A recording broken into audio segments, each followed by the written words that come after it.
अस्सलाम वालेकुम नाज़रीन।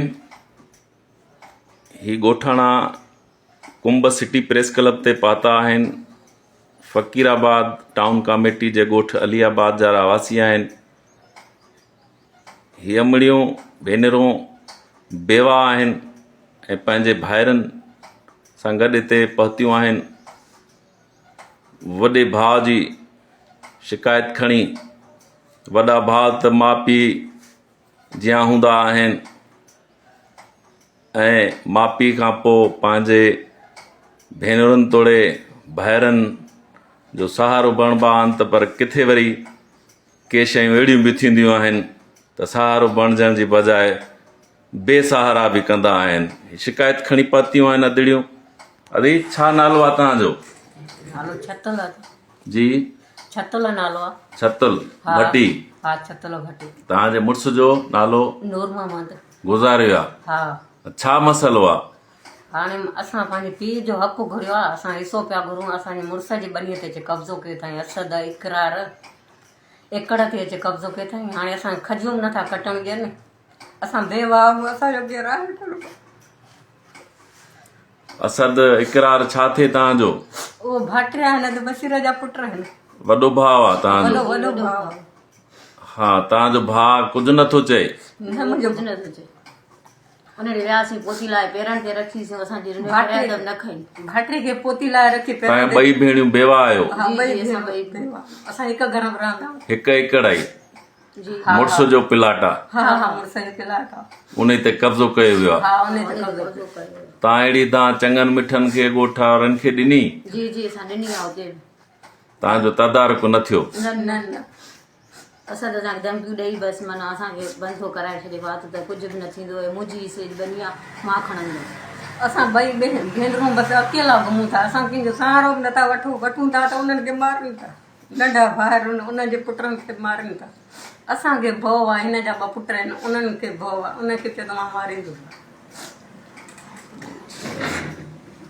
दादा तव्हांजो छा नालो आहे? हाकिम अली। तव्हांजो? मोहम्मद अकरम। ये अदड़ियूं छा थियूं तव्हांजूं? भेणियूं आहिनि। तव्हां ॿई भाइर आहियो। मसइलो छा आहे आख़िर? मसइलो इहो आहे त ज़मीन जेको आहे असांजी अजीन जी असां था चऊं जेकर तव्हांजी आहे तव्हांजो खातो आहे त तव्हां असांखे ॾेखारियो। सही। असां सां जेको आहे असांजी भेनरुनि सां बेगुनाह नाग ज़ुल्म छो था कयो? त उन ते चवनि था न असांजी आहे ज़मीन असां खणंदासीं। छाजो जेको आहे फ़ैसिलो छा जी ॻाल्हि में असांखे खजूं हुन जूं बिठियूं न खजूं असां खपाइनि उहे असांखे खपाइणु पवंदा कटण बि नथा ॾियनि। उन खां पोइ मुंहिंजा पुट राति उन खे फ़ोन करे 2 बजे 3 बजे उन्हनि खे ॿाहिरि अची ऐं उन्हनि सां विढ़नि था ऐं मुंहिंजे हिन मुंहिंजे भाउ जे पुटनि खे माना हुते घुराए प्रेस हुते फ़कीर मिल ते उनखे हुते मारियो अथऊं। राति वरी मुंहिंजे पुट खे वरी फ़ोन करे घुराइनि पिया 2 बजे शराब पी ऐं जेको आहे ॿाहिरि निकिरी विया 2:30। ऐं असांखे भउ आहे हिन मूं ऐं असांखे ख़तरो आहे। असांखे जेको आहे तहफ़ुज़ खपे। असां DSP SP खे अपील था कयूं त असांखे जेको आहे इंसाफ़ खपे ऐं असांखे जेको आहे हिन मूं भउ आहे। जेकॾहिं सुभाणे असांजे पुटनि खे या असांजे भाइटनि या असांजे भेनरुनि खे कुझु थींदो त असां हिन असद ऐं इक़रार वभाईंदासीं। असद इक़रार जो जेको वालिद आहे उहो तव्हांजो वॾो भाउ आहे? असांजो वॾो भाउ आहे। तव्हां भेणियूं ऐं भाइर आहियो सभु? जी साईं। तव्हांजे भाउ जे अहिड़े ज़ुल्म ऐं नाग खिलाफ़ तव्हांजी छा थो महसूसु कयो तव्हां? असां त इहो था चऊं त जेको आहे असां बेगुनाह ज़ुल्म न कनि। जेकॾहिं हिन जो पंहिंजो हक़ु असां खाई वेठा आहियूं त उहो भली असांखे वठनि। जेकॾहिं असांजो हक़ु खाई वेठा आहिनि ऐं उन जे बावजूदि असां चुप करे वेठा आहियूं। असां त चऊं हाणे वॾो भाउ आहे ख़ैरु आहे। असांजो पंहिंजो ज़ाती मुंहिंजो भाटियो आहे उनखे जेको आहे ज़मीन उनजी उहो उनखे कोन था खपाइणु ॾियनि ऐं उनखे उते जेको आहे इनजे छा चवंदा आहिनि ब्रेक ते जेको आहे उनखे चपाटूं हणी अथऊं। तव्हां चङनि मठनि खे दान ॾिनी आहे? चङनि मठनि खे असां दान ॾिनी आहे। असां चऊं था किथे तव्हां फ़ैसिलो असां सां रखो त चऊं फ़ैसिले ते चङा मोटा साईं पप्पू शाह नंबर कोन थो करे। असलम शाह। ही अदड़ियुनि जी जेका ज़मीन आहे 1 एकड़ इहा घणो अरसो अदड़ियुनि वटि हुई ऐं हाणे यको हिननि वटि आहे? हाणे महीनो 1.5 जी ॻाल्हि आहे त माना हिननि जेको आहे कब्ज़ो कयो आहे। महीने 1.5 जी ॻाल्हि आहे।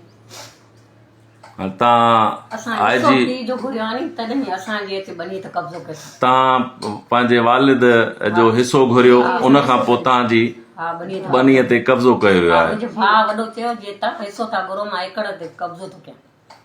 भाटियुनि खे पंहिंजे पुटनि खे चई पाण उथारे थिए पंहिंजे पुटनि खे न त उन्हनि खे त ख़बर न हुई। असद आयो पाण अची कब्ज़ो कयईं। साईं बनीअ ट्रैक्टर बि काया असां पोइ ट्रैक्टर बि कढायासीं। हाणे असां खजूं नथा कटण ॾियनि। हाणे तव्हां IG Sindh DIG Sukkur SSP Khairpur खां कहिड़ो मुतालबो कंदव? असां हुन सां इहो मुतालबो कयूं था त जेकॾहिं हिननि जो पंहिंजो खातो आहे, हिन जी ज़मीन जेको आहे आहे ऐं जेको आहे ॾेखारनि असांखे काथे चङनि बि असां सां ॻाल्हियूं कनि, असां करण लाइ तयारु आहियूं। ऐं बाक़ी न त असांखे हिननि में भउ आहे, असांखे जेको आहे हुन लाइ जेको आहे असां हुनखे अपील था कयूं त असांखे हिननि में ख़तरो आहे। असांखे कुझु बि थियो त असां एॾो भाईंदासीं। तव्हांजो मुतालबो आहे त तव्हांजी जेका मिल्कियत आहे, तव्हां वटि जेका ज़मीन हुई उहा तव्हांजे हवाले कई वञे ऐं तहफ़ुज़ फराहम कयो वञे। हा